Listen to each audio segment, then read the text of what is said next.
receiving reports of people experiencing severe and sudden lung disease after having a history of vaping. This information we go and we talk to folks, we understand maybe what they used, maybe how long they've been using things in their course of illness, and try to, if possible, collect the products that they have as well, and give this information to the state in order for them to see if there is some correlation or common factor between the diseases that we're seeing and the history of vaping. To date, we have a total of 12 reports that we have received and provided to the states. Regretfully, one of those cases reported to us has passed. This was in an older adult who had chronic underlying health conditions, but it is clearly believed that vaping was a probable potential cause of death in this person. Nationally, as Barbara has mentioned, this makes the 4th death in relationship to vaping. So questions about who are we seeing cases in Los Angeles County. We're really seeing that 2/3 of our cases are in teens and young adults. However, that leaves the other third, which are actually in middle-aged and older adults. So we're not seeing this just grouped into one age group, and it is impacting everyone. And for our younger adults, they are typically more healthy and don't have underlying health conditions. So this is really crossing the gamut of age group and health. When we talk about the symptoms, it really is that people are coming down with some shortness of breath, some cough, maybe fever. They could have nausea or vomiting, which rapidly progresses to a severe lung disease that is causing them to have to be hospitalized and receive respiratory support, which could be receiving supplemental oxygen or actually being intubated and put on mechanical ventilation. For all of these cases, there is a history of vaping. Interestingly, for all of these cases, there is a history of using a cannabis or marijuana type product in all except for one. Some of the cases have also used nicotine-based vaping liquids as well. So the question is the vaping and is the liquid the cause of this disease that we're seeing? There is definitely a correlation in terms of the histories that we see from these cases, and it's not just here, but what we're seeing in the state as well as across the nation. Or is this really about a substance that was added into the liquid that they are using? And all of that really remains to be confirmed. It is not clear at this time if there is a specific product or a specific device that this is causing what we're seeing in these reports, as well as what we've heard from state and national reports as well. So really, there is more information that we need to gather, and this is really an active public health investigation, which has required both the providers who are caring for these patients recognizing the symptoms, recognizing the history, and reporting it to us. It also is, and thankfully, the folks who are impacted by this really helping us to understand what they had done or what they had used that could have potentially caused their illness. Now, questions around, is this really a chemical irritation in the lung, or is this really an allergic reaction or immunologic reaction? And that all remains to be seen. I will say, again, that nothing has been linked to a specific product. So when we talk about vaping and its overall impact on health, I mean, at this point, given the number of cases that we're seeing, given the fact that we're now at 4 deaths, given the fact that we are crossing all age groups and all types of health, our recommendation, along with our federal partners, the CDC, is that people, if you don't have to vape, don't do it right now. There really is a lot of unknowns. There's a lot of information that still needs to be gathered, and we think it's wise to stay away from this until we understand what the implications are for the person who's using it, their health, and how it contributes to this lung disease that could potentially lead to death. Among those that have been vaping, you know, it really is, we really do appreciate that they did give us information. None of this would be possible. This is very new, and we appreciate the providers who are really trying to figure this out and trying to determine how best to treat these folks as they recover from their illness. As we look at this, if you remember when we were looking at cigarettes a long time ago, it took many years for us to understand the health impacts of nicotine and the health impacts of smoking. We question whether or not we're on that same path in terms of looking at vaping. So as we continue to investigate our cases and provide information to the state and to our federal partners, we hope that someday we will find an answer to this question and we can give better information on who's at risk and what can be done in order to prevent this illness. Thank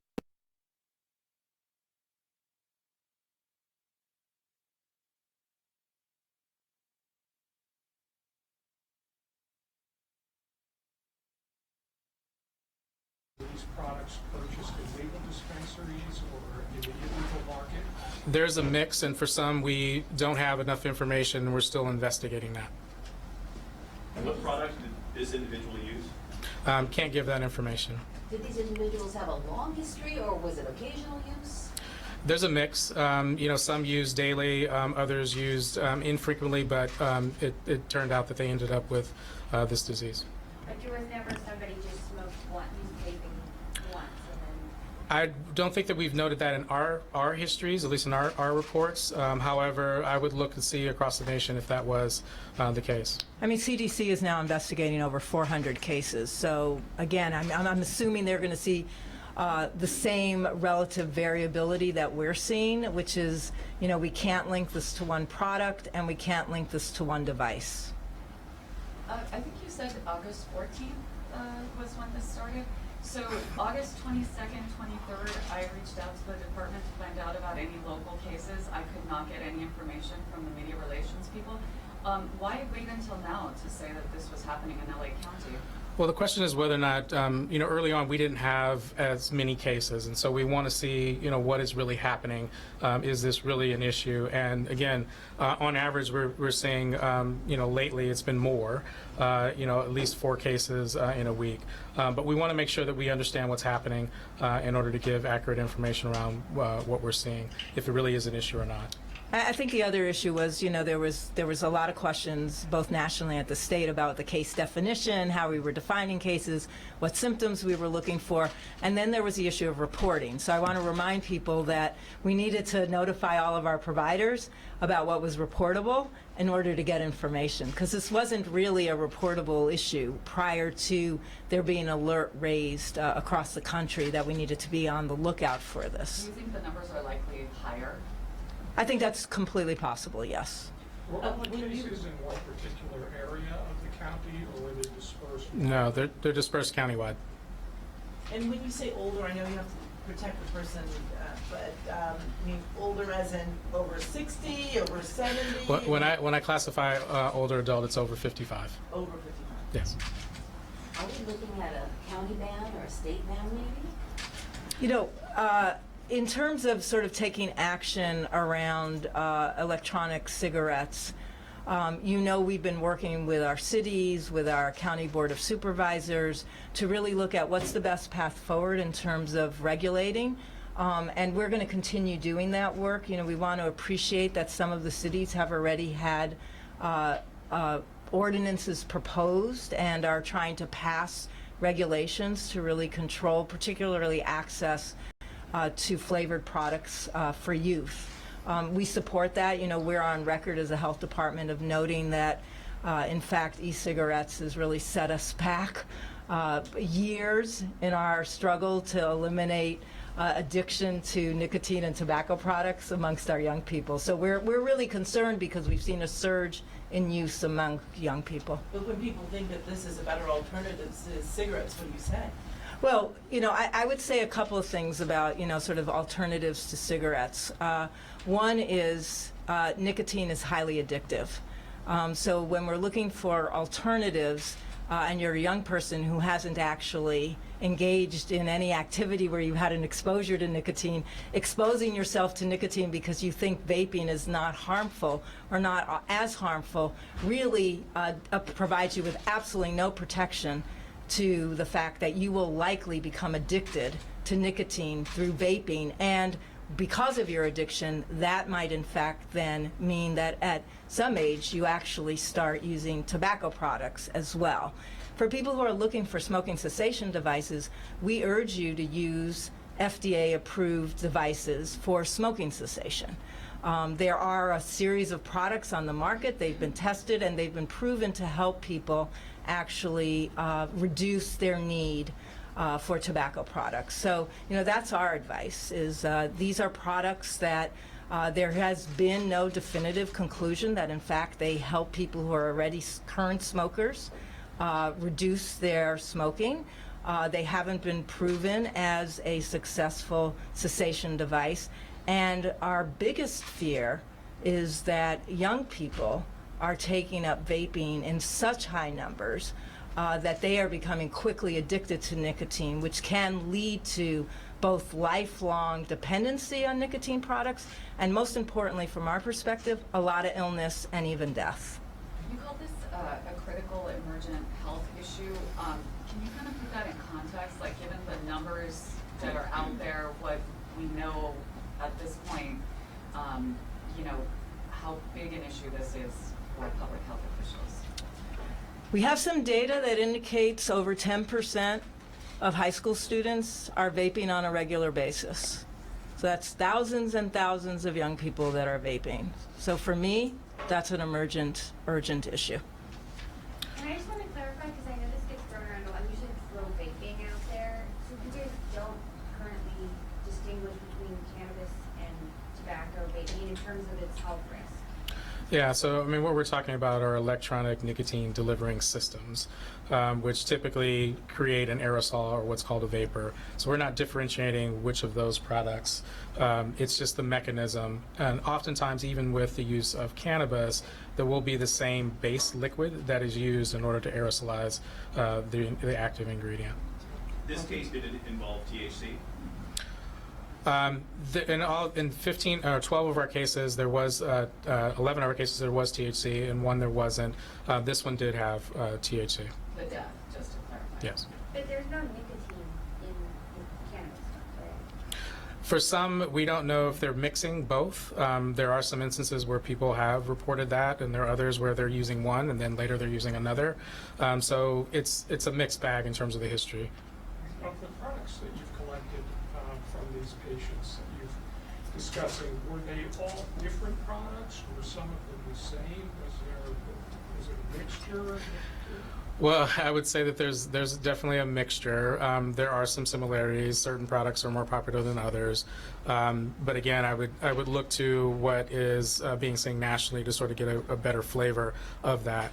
But I still think in terms of nationally, there really hasn't been any one product or device that has been named as the predominant item found. I'm just wondering if you could explain why you wouldn't name the brands that have been involved in your cases, because it seems what you're saying is you want to warn people to stay away from potentially dangerous vapes, but at the same time you're not providing a brand that is obviously under investigation right now. Well, all of them are under investigation. So in every case, the question of what liquid was used, what substances were used, what devices were used, it's all under investigation.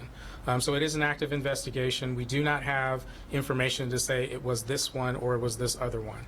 And again, if each of these are different, it really is still hard to say. So for that reason, until we have some more concrete information, we are not giving out that information.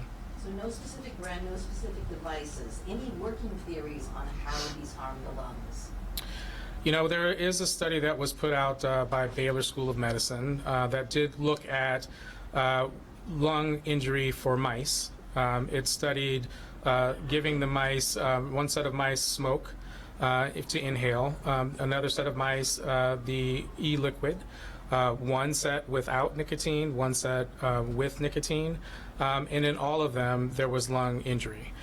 So there isn't anything that was identified as the particular culprit in this, but the question is, could there be a combination of things inside of the liquid? But in either case, what we are seeing based on that study and what we appear to be seeing based on the reports that we are given is that there is something that is being inhaled that is causing the issue. Are you guys looking into this like contaminant that's like derived from vitamin E oil that might have something to do with your cases here? When we get products, we do submit those to the state, and they take care of the lab investigation. I do believe that there has been news that they are looking into that as one item. But again, I think even in those reports, it hasn't been deemed that how this would have caused the injury, if that is, what is being seen. Can you say if it's out of the 12 and even the fatal instance, Are they male, female? Are you seeing both? Is it majority in women, majority in men? There's a mix. I can't break down those numbers for you, but I can say that there is a mix. There's a mix. And with the person? And across the country, there's a mix as well. And you can't say if the person who passed away is male or female? No, we're I not don't- going to give out that information. Can you speak about the numbers of youth, smoking these products when they're supposed to be not for sale, how they're getting them? Is the rules are not working at the retail Wanna talk about level? Yeah. Yeah, I'm going to ask Dr. Klo to chime in. sure. I think first, a lot of these e-cigarette products are flavored, and you could get them online, and I don't believe it's that hard to do so. The other is that even in our own county, we do try to check for compliance, and we do know that some stores continue to sell to minors, and we're planning to continue to monitor that. Yeah, I mean, I think one big issue here is a lot of this is purchased online. And it's been very, very hard to ensure that minors don't have access to the online purchasing. I mean, I have teenager kids, two boys, and they can go to their local pharmacy, gas station, so the rules are not working.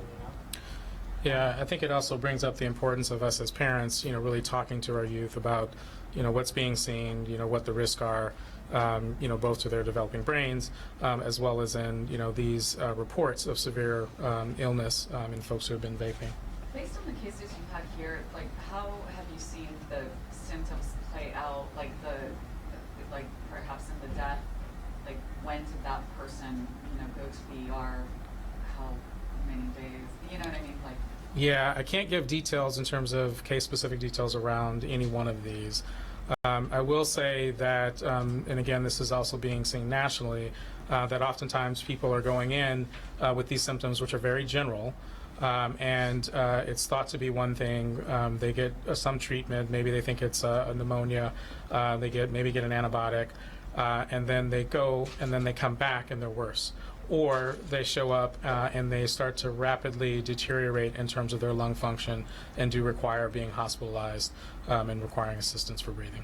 Can you explain a little bit in layman terms what actually happens to the lungs? I think that's what we're all trying to figure out. There have been some articles that have come out both from the CDC and in terms of even what they're asking to look for are an increase in lipids inside of the lungs or fat cells. There have been questions about whether or not fat cells on top of macrophages, which really help the lungs' defense against infections, are also, a component of that as well. But again, this is really an active investigation. It's all under consideration. We're trying to find the patterns.